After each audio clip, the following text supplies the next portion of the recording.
Ikaw, ano bang... Talaga lang sa patakaran na talagang palpak dahil ma-deny nyo pa ba na isa na tayo sa pinakamalala, pinakapangit na airport. Hello mga kabibig! Welcome back sa ating bagong YouTube channel. Ito ang pinakamaingay ng YouTuber sa balat ng YouTube. Ako si Kabibig, maglebak-lebak na to with evidence na ko. Ano to? Trending na trending ang video ngayon. Aside from surot sa NAIA, ito naman may isang daga. May nakita silang daga na naglalaro sa NAIA. Huling-huli sa video ng isang pasaherong, isang daga na napadpad sa Terminal 3 ng Ninoy Aquino International Airport nitong Biyernes, Marso 1. Ako, Marso 1 pa naman. Kwento na nag-upload na si Curb, patungo silang Singapore nang mapansin ang daga sa boarding gate 102. Madubi ba? Ang NAIA ngayon, alam mo na kabibig, pang-apat sa worst airport sa buong mundo or sa Asia. Nako, grabe naman.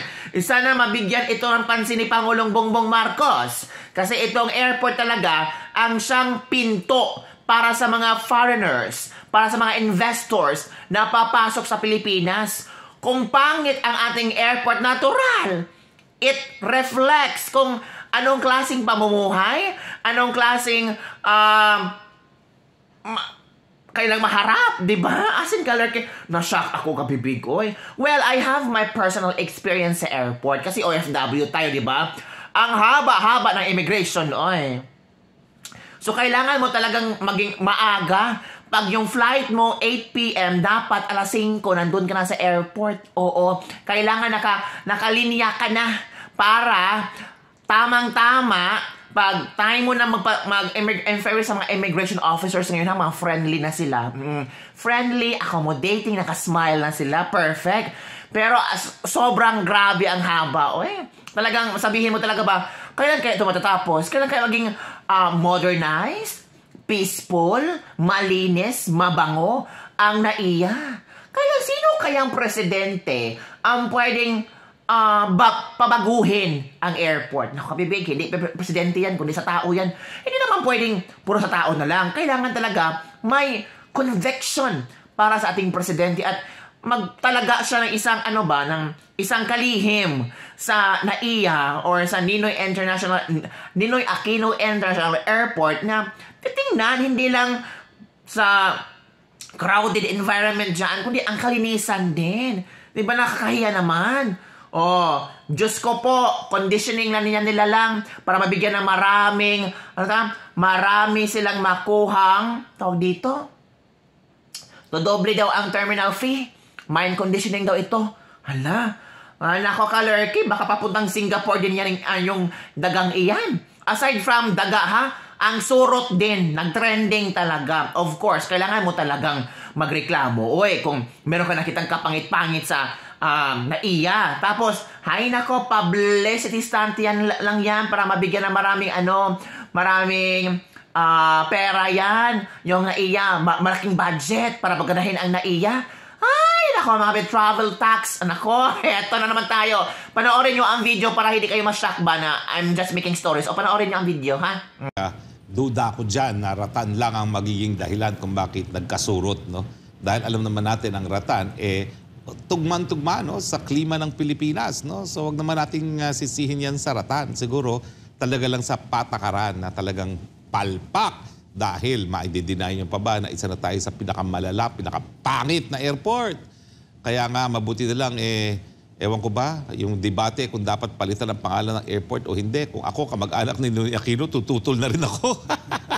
Nagagamitin yung pangalan ng kanyang ama o kanyang kamag-anak sa isa sa pangit na airport sa buong daigdig. Alam nyo naman po, nakakalungkot po yan dahil ang unang-unang nakikita ng mga dayuhan na bumibisita sa bayan natin ay hindi yung ganda ng Coron, hindi yung ganda ng Boracay, hindi yung ganda ng Bohol, kung hindi ang airport.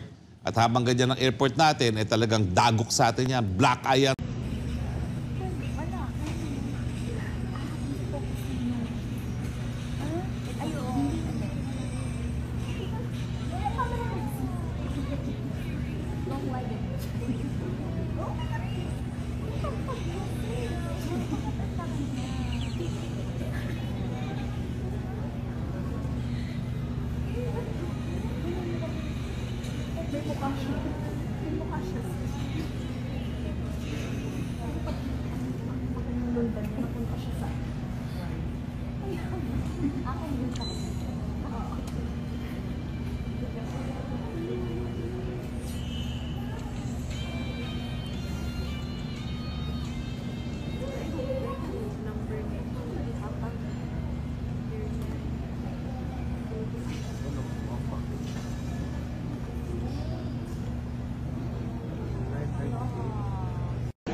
Ikaw, ano bang ako mo? Lizard? Lizard? Yung kinuha namin yun. Di nagkita mo doon, babayaran ka, magpirata ka doon. Delikado doon, may pirata doon.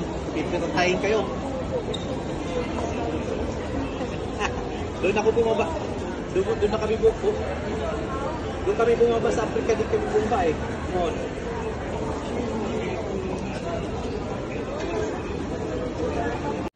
O, diba? Napanood nyo? Ew!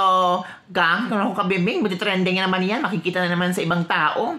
Naku, wala na mga businessman pupunta sa Pilipinas. Maybe some of the... Ito yung maging factor na sabihin nila na ang dumi ng Pilipinas, di ba mga kabibig? So, ano ang yung reaction tungkol dito nitong NAIA airport na ito? Naku po, super talaga. Nagkalat na ang mga pestis sa NAIA. Confused yung daga, mukhang matanda na, hinahanap yung mga apo niya na naiwan sa Davao daw.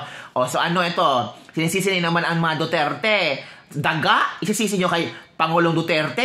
Eh, grabe naman kayo, pati daga kay Duterte yan. Dati yung ginawa ng DD-shits maglagay ng bala sa maleta sa airport para masira ang gobyerno. Hoy, talaga bala? Ang mga DDS naglagay ng bala sa airport? Sa mga bag ng airport? Ngayon, surot at daga naman. Nako, grabe kayo ha? So it means, ang mga DDS, ang siyang nagbigay ng surot at daga sa airport para mapangit ang gobyerno ng Pangulong Bongbong Marcos. Hoy, tumahimik kayo. Puro lang DDS ang kontra ninyo. Sobra kayo ha? Ngayon niya sinabi, sinong admin ang may pabaya? Possibly, ang Duterte pa yan inherited until now, but never corrected. Ilang taon na bang umupo si Bongbong Marcos? 2 years na. Don't tell me within 2 years walang nagawang maganda sa NAIA? Yung itinaga niya or inilagay niya sa NAIA walang nagawang maganda? Baka tingnan natin kung ang sanitation sa NAIA maganda pa ba? Or meron ba?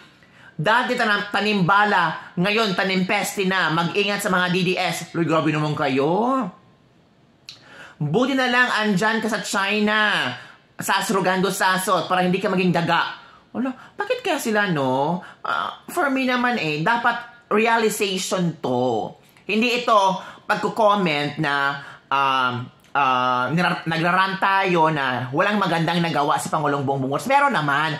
Pero ito yung magbibigay linaw sa ating mga mata ba na we have to accept the fact na yan worst airport nga. Pang-apat sa worst airport.